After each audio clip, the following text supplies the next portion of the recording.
어떤 사물이나 현상을 관찰하면서 그 사람이 보고 생각하는 그 태도 또 그 방향을 관점이라고 하죠. 관점.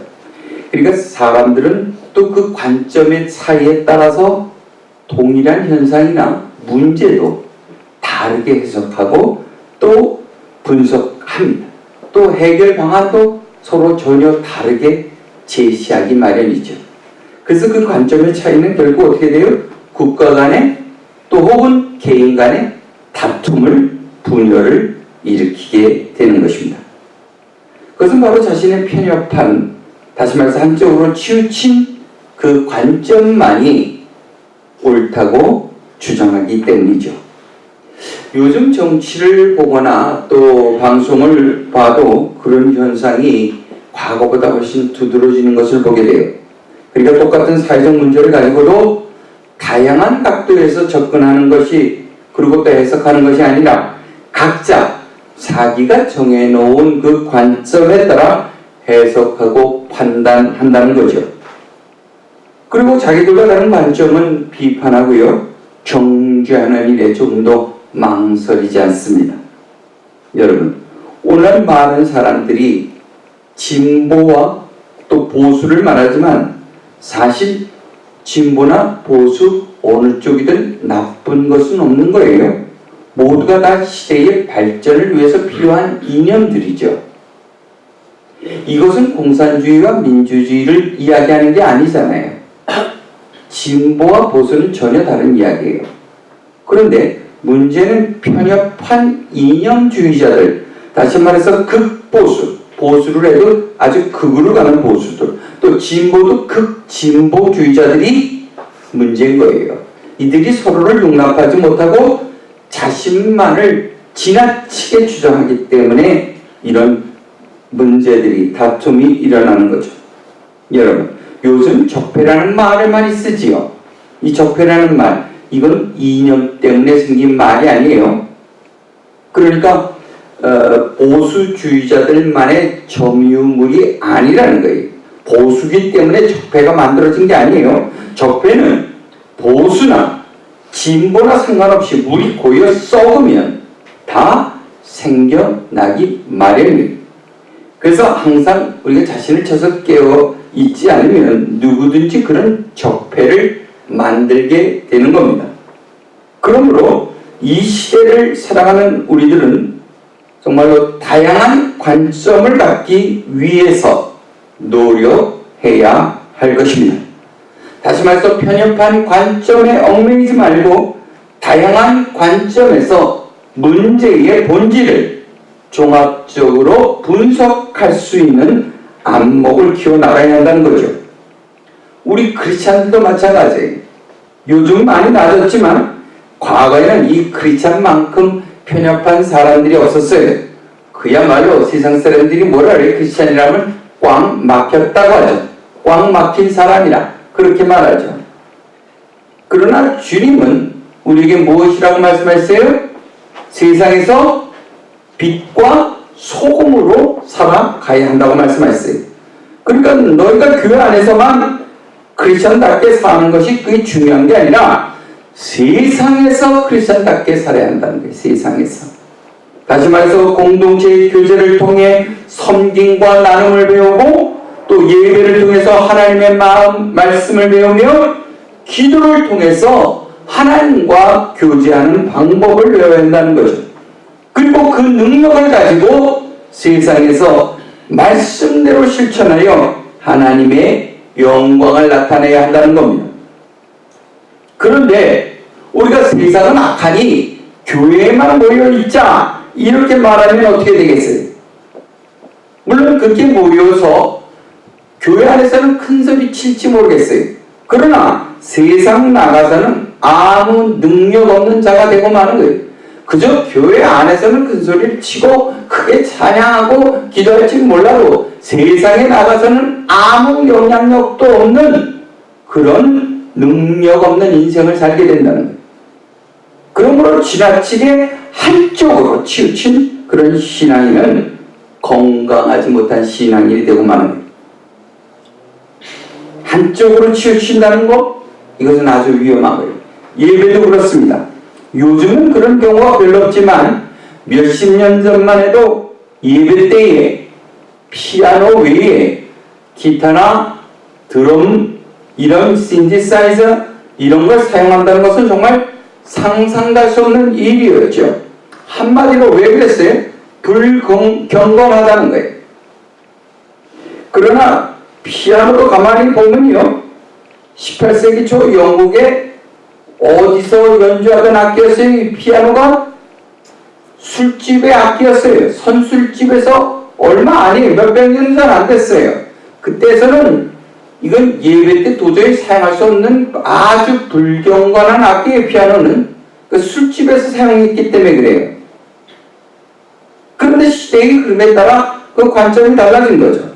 여러분, 예배에서 사실 가장 중요한 건 뭐예요? 어떤 악기를 사용하느냐 중요한 게 아니라 어떤 마음으로 누구에게 드리고 있는가, 이게 중요한 거잖아요. 그 신령과 진정으로 하나님께 드리는 예배인가, 이게 중요하단 말이에요. 그게 예배의 본질이에요. 예배의 핵심이죠. 그리고 유아 세례에 대한 관점도 그래요. 장로께서는 이 세례를 어떤 의미로 받아들이나요? 할례와 같은 의미로 받아들여요. 그러니까 이 세례를 통해서 죄의 씻음을 받고 죄사함을 받고 또 육적인 것을 끌어내는 그런 의미를 갖고 있다는 겁니다. 그래서 어릴 적에 유아 세례를 주는 거예요. 그런데 침례교에서는요, 유아 세례가 없어요. 왜냐? 침례교에서는 이 세례를 구원받은 성도만이 받을 수 있다. 그리고 구원받은 성도에게만 그 표시로 침례를 줄 수 있다. 이렇게 생각하기 때문에 자기 믿음을 자기 입으로 고백할 수 있기 전에는 절대로 침례를 주지 않는 거예요. 이제 100일 된 아이가 주여 믿습니다 할 수는 없잖아요. 그래, 줄 수 없다는 거예요. 어느 쪽이든 다 이해는 되시지요? 예, 그래요. 이처럼 우리는 믿음 안에서 서로 다른 의견을 가질 수 있는 거예요. 그런 걸 가지고 그렇게 머리가 터지도록 너 잘났다 싸울 필요가 없다는 겁니다. 오늘 말씀은 사도 바울이 로마 교회에게 보낸 권면의 편지예요. 그 당시 로마 교회는 유대인뿐만 아니라 참으로 다양한 민족이 함께 모여서 교회 공동체를 구성하게 됐죠. 그야말로 오늘날로 말하면 다민족 교회가 된 거예요. 다민족 교회. 그러다 보니 문제는 서로 다른 문화와 환경의 차이에서 오는 그런 편협한 관점이었어요.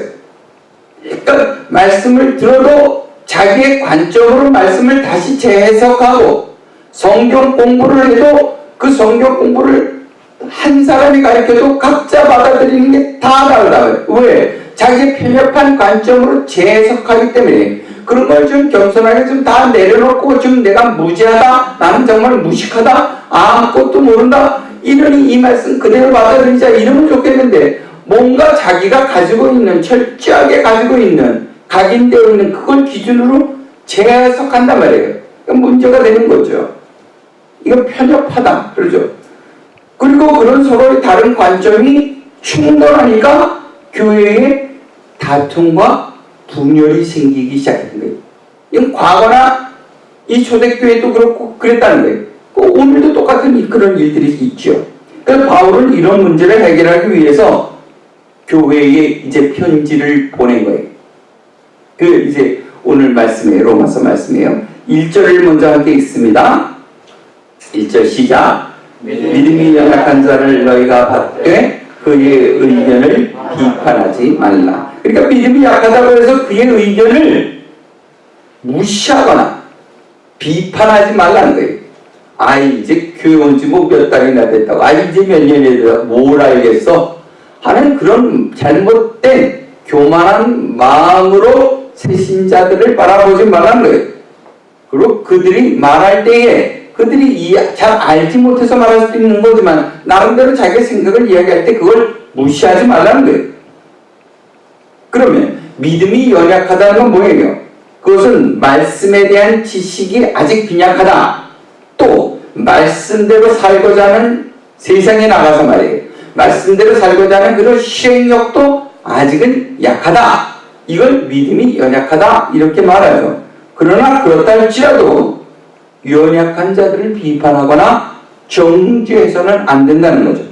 그런데 로마교에서 누가 이런 일들을 했냐면요. 이런 비판하는 일들을 누가 했냐면 그들 나름대로 믿음이 좋다는 유대인 크리스찬들이 주로 한 거예요. 그들은 기독교인이 되었죠. 유대교인이었지만 예수 믿고 기독교인이 된 거예요. 근데 여전히 그들은 선민사상으로 가득 차 있었어요. 우리만 하나님이 택한 백성이라는 거죠. 우리 이스라엘만이 하나님이 택한 자들이다. 이런 선민사상이 뿌리 깊이 내려 있었잖아요. 그런 편협한 시각이죠. 또 하나님의 말씀에 대해서는 가장 자신들이 잘 안다고 치부했어요. 그러니까 다른 민족의 그런 크리스천들이 와서 말씀에 대해서 함께 시호를 하고자 하면 네가 뭘 알겠어. 아니 이제 뭐 교회 다니지 몇 년이 됐다고. 나는 태어날 때부터 나는 하나님을 알았던 사람이야. 나는 어릴 적부터 모세오경을 읽었고 지금은 모세오경을 거의 다 외워. 그런데 저 사람 뭘 안다고 저런 소리를 하는 거예요. 그렇게 교만함으로 가득 차 있다는 거예요. 근데 문제는 뭐예요? 그들 대부분이 율법주의자였다는 거예요. 율법주의자. 그래서 말로는 믿음으로 구원을 받습니다. 이렇게 큰 소리를 치면서 마음으로는 그래도 행함이 없이 어떻게 믿음을 구원을 받겠는가. 두 가지 생각을 혼자 다 하고 있었던 거예요. 그래서 그들이 보기에 하나님을 처음 믿는 사람들이 신앙생활을 한 거 보면 참으로 베이비 같고 한심하기까지 했던 거예요. 그래서 그들은요, 아니 기도를 한다고? 아니 하루에 적어도 3번은 무릎 꿇고 기도를 해야지. 유대인의 그들이 습관이잖아요. 그죠? 그러니까 하루에 적어도 3번은 무릎 꿇고 기도해야지. 그래야 뭐 믿음을 얘기하고 기도를 이야기하는 거지. 그것도 안 하면서 어떻게 하나님을 믿는다고 말하는가? 또 아니면 아니 구제도 하지 않으면서 아니 무슨 하나님의 사랑을 말해? 그럼 행함이 있어야지. 행함이. 이렇게 이야기하면서 그래서 타민족 크리스천들을 비판했다는 거죠. 교회 안에서. 물론 그들이 말이 틀린 건 아니에요. 맞아요. 아니 3번이 아니라 5번 하면 더 좋은 거 아니에요? 이슬람교는 5번 하죠. 예. 5번 하면 더 좋지요. 하나님 앞에 기도를 더 많이 할 수 있다면. 그리고 또 구제도 그래요. 자기의 전 재산을 다 팔아 나눌 수 있다면 얼마나 훌륭합니까? 그래요. 그러나 믿음이 연약한 자들은 아직 그렇게 하지 못한다는 거예요. 그래서 주님이 뭐라 하셨어요? 누구든지 나를 믿는 이 작은 자 중에 어린아이가 됐든 새 신자가 되었든 작은 자 중에 하나라도 실족해 하면 차라리 연자 맷돌을 메고 깊은 바다에 빠진 것이 네가 더 나을 것이다. 이런 말씀을 하셨잖아요. 그러니까 네가 주장하는 말을 남에게 강요하다가 그가 시험에 들어서 그 교회를 떠나게 되면 내가 너에게 그 책임을 묻겠다는 거예요. 그리고 네 말대로 네가 그렇게 깨달았으면 네가 그렇게 행해. 남에게 이야기하지 말고 너는 깨닫고 행동도 안 하면서 왜 자꾸 남한테만 얘기하는 거야. 더구나 새 신자들한테. 그런 이야기를. 그것을 가지고 믿음이 연약한 자들을 비판하거나 강요하지 말라는 거예요. 이거 요새 말로 뭐라 그래요? 너나 잘해. 그런 말이지. 여러분, 믿음이 연약한 자는 하나님의 은혜로 구원을 받았지만 그 진리를 온전히 파악하지 못하거나 말씀대로 사는 실천력이 부족한 자들을 말하는 거죠. 그러나 예수 믿는 자들은 누구나 지나가야만 하는 하나의 과정이에요. 그런데 서로 의견이 다르다고 문제를 삼거나 믿음이 약하다고 서로가 비판을 한다면 누가 교회 안에 머무를 수가 있겠어요? 다 떠나가고 말 거예요. 그래서 사도 바울은 믿음이 약한 자들도 다 받아들이라 이렇게 말씀하신 거죠. 이어서 2절과 3절 함께 읽습니다. 시작. 어떤 사람은 모든 것을 먹을 만한 믿음이 있고 믿음이 연약한 자는 채소만 먹느니라.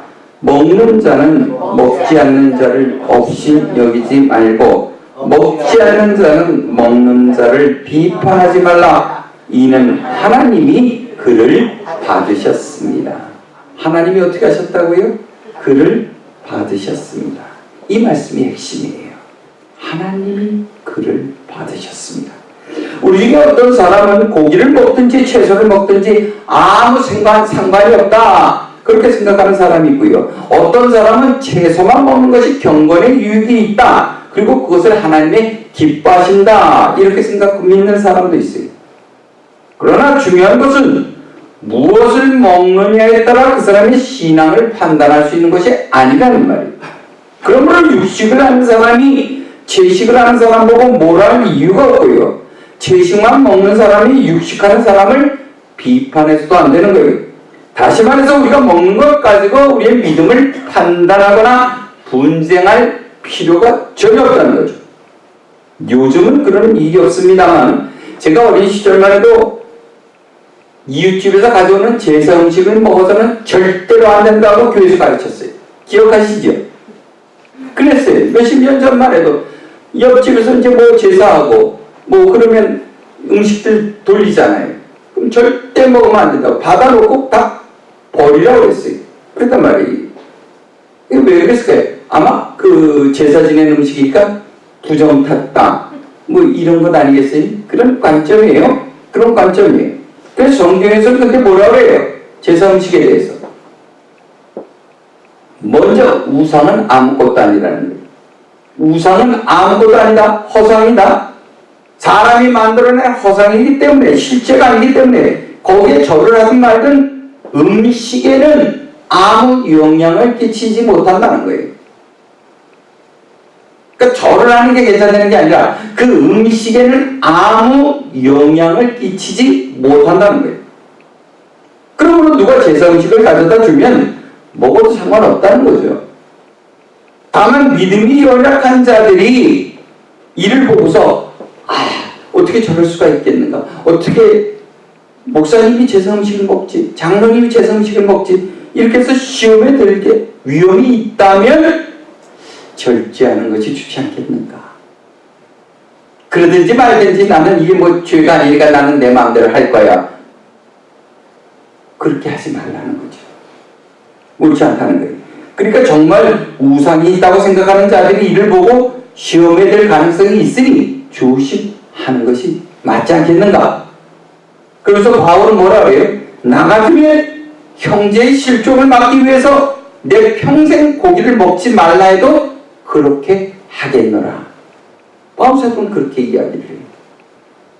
그 형제를 위해서 난 고기를 굉장히 좋아해. 잘 먹어. 제사 음식을 좋아해. 제사 음식을 먹을 수 있어. 하지만 그런 형제가 시험 들 수 있게 만들 소지가 있다면 내 평생에라도 나는 고기를 끊겠노라. 그러므로 우리는 아무리 선한 의도를 가지고 있다 할지라도 교회에 유익이 되지 않는다면 멈출 필요가 있는 거예요. 굳이 고집스럽게 나갈 이유가 없다는 거예요. 모든 것이 가하지만 교회에 유익이 되지 않으면 멈추는 것이 옳다는 겁니다. 어느 믿은 좋은 장로님이요, 술을 먹지는 않았지만 술집에 앉아있다가 그냥 적대로 앉아있다가 새 신자가 마침 골든곡 나타나죠. 예. 세자가 이를 보고 시험에 들었어요. 그럼 이게 누구 책임이라고 생각하세요? 장로님은 술도 안 먹었는데 그냥 앉아만 있었는데 근데 그 사람이 시험 들은 거예요. 누구 책임이에요? 지복이죠. 그렇게 말할 수 있어요? 고린도 전서에 보면 이거에 대한 말씀이 있죠. 이같이 너희가 형제에게 죄를 지어 그 연약한 양심을 상하게 하는 것은 곧 예수님에게 죄를 짓는 것과 똑같다. 연약한 자가 그 양심을 상했다면 그건 예수님에게 죄를 짓는 거예요. 나 때문에 믿음이 연약한 자들이 죄를 짓게 되었다면 그건 다 내 책임이라는 거예요. 여러분, 제사 음식을 먹는 거 아무 문제 없어요? 술에 취하지 않았으니 아무 문제 없어요? 사실이에요. 그러나 그 일로 인해서 믿음이 연약한 자들이 시험에 들지 않도록 조심하는 여러분이 되시길 바랍니다. 왜냐하면 믿음이 연약한 그 사람도 이미 하나님이 받으신 자이기 때문에. 연약하니까 저거 하나님이 안 받으신 자야? 그게 아니라는 게 오늘 아까 말씀이 있었죠? 하나님이 그를 받으셨습니다. 이미 받으신 자라는 거예요. 이거 착각하지 말아야 돼. 나만 받은 게 아니라 저 믿음이 연약한 저 사람도 이미 하나님이 받으셨다는 거예요. 그런데 우리가 그 사람 보고 믿음이 없다고 비판한다면 뭐예요? 결국 그를 이미 받으신 하나님을 비판하는 것과 마찬가지라는 거죠. 사랑하는 성도 여러분, 부지불식간에 여러분의 마음에 믿음이 약한 자를 멸시하는 마음이 들어와요. 겉으로 마음은 표현은 못해도 마음속에 그런 생각이 들어오면 먼저 자기 자신을 돌아보시기 바랍니다. 나 자신은 어떠했는가? 그리고 하나님께서 나를 사랑하시는 만큼 믿음이 연약한 그 사람도 동일하게 사랑하신다는 사실을 기억하시기를 바랍니다. 4절 말씀 함께 있습니다. 시작. 남의 하인을 비판하는 너는 누구냐? 그가 서 있는 것이나 넘어지는 것이 자기 주인에게 있음에 그가 세움을 받으리니 이는 그를 세우시는 권능이 주께 있습니다. 아멘. 하나님은 말씀하시 네가 누구인가 내 하인을 비판하느냐, 내 종을 비판하느냐, 네가 뭔데 그렇게 자신만만하게 남을 비판하는 너는 누구냐는 거예요. 너는. 그리고 그가 서 있는 것이나 넘어지는 것이나 다 내 손에 있다는 거예요. 그러므로 네가 그를 비판하는 것은 곧 그를 주장하고 있는 하나님을 비판하는 것과 마찬가지라는 말씀. 여러분, 우리는 모두 피조물이에요. 하나님의 피조물이에요. 그러므로 우리의 생명은 모두 하나님의 손에 달려있고요. 우리의 구원도 오직 하나님의 은혜로 주어지는 거예요. 그런데 우리가 무슨 권능을 받았다고 하나님의 종을 함부로 판단하고 비판할 수 있겠어요? 주님의 사랑 가운데 서로를 용납하고 또 사랑으로 하나 되는 여러분이 되시기를 주님의 이름으로 축원합니다. 사랑하는 성도 여러분, 우리는 자기의 지식과 믿음으로 교회를 비판하고요, 성도를 판단하는 잘못을 저지를 때가 얼마나 많은지 모릅니다. 그러나 주님은 우리에게 물으십니다. 그렇게 비판하는 너의 믿음은 과연 온전한가? 너는 온전한가? 그렇게 말씀하시기를. 기독교 안에서도 그래요. 같은 기독교 안에서도 장로교는 감리교를 보고 뭐라 해요? 사람의 의지로 어떻게 구원을 이루겠는가? 비판을 하죠. 어떻게 말씀을 그렇게 가르칠 수가 있어? 그래. 감리교는 또 장로교를 보고 뭐라 그래요? 모든 일이 하나님의 나의 예정 가운데 이루어지는데 그렇게 예정 가운데 이루어지고 있다면 우리가 무엇하라 전도를 하는가? 다 하나님의 손에 달려있으니 그냥 내버려 두면 되지. 무엇하라 선교를 하겠는가? 그렇게 비판을 해요. 그러나 성경을 보면 하나님의 섭리 가운데 모든 것이 이루어지며 또한 우리는 그 하나님의 뜻에 순종함으로 그의 뜻을 이루어드려야 한다. 이렇게 말씀하고 있죠. 그러므로 우리는 서로가 비판할 수가 없으며 서로를 이해하고 용납할 수 있는 곳에까지 나가야 할 줄로 믿습니다. 그것이 적어도 기독교의 핵심을 부정하지 않는 이상 말이지요. 여러분, 교회 공동체는 믿음이 굳건하게 세워진 자도 있고요. 우리 안에는 믿음이 아직 연약한 자도 있어요. 또한 실적으로 건강한 자도 있고 상처를 받은 사람도 있는 거예요. 다 함께 어울려서 교회 공동체를 이루어내는 겁니다. 그야말로 다양한 사람들, 다양한 관점의 사람들이 모이는 거예요. 다만 예수 믿고 구원받는다는 이 핵심의 진리만 같으면 되는 거죠. 우리는. 그러므로 우리 행복한 교회는 모든 성도들이 서로를 용납하고 또 위로하며 이해하고 섬기는 공동체가 되시기를 주님의 이름으로 축원합니다. 기도하시겠습니다. 할렐루야. 그러시 하나님 아버지 감사합니다. 오늘도 주님의 말씀을 마음에 깊이 새깁니다. 우리는 어느새 나도 모르는 사이에 비판하는 자리에 정죄하는 자리에 나갈 때가 얼마나 많은지 모릅니다.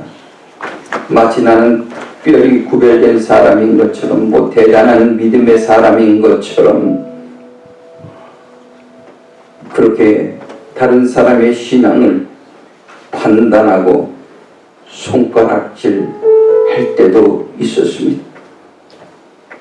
주를 위해 교만함을 우리의 어리석은 믿음을 용서하여 주시고 우리가 주님의 몸된 교회 안에서 서로가 서로를 용납하고 더 나아가 위로하며 섬기는 공동체가 되게 하여 주시옵소서. 감사드리며 예수님의 이름으로 기도하옵나이다. 아멘.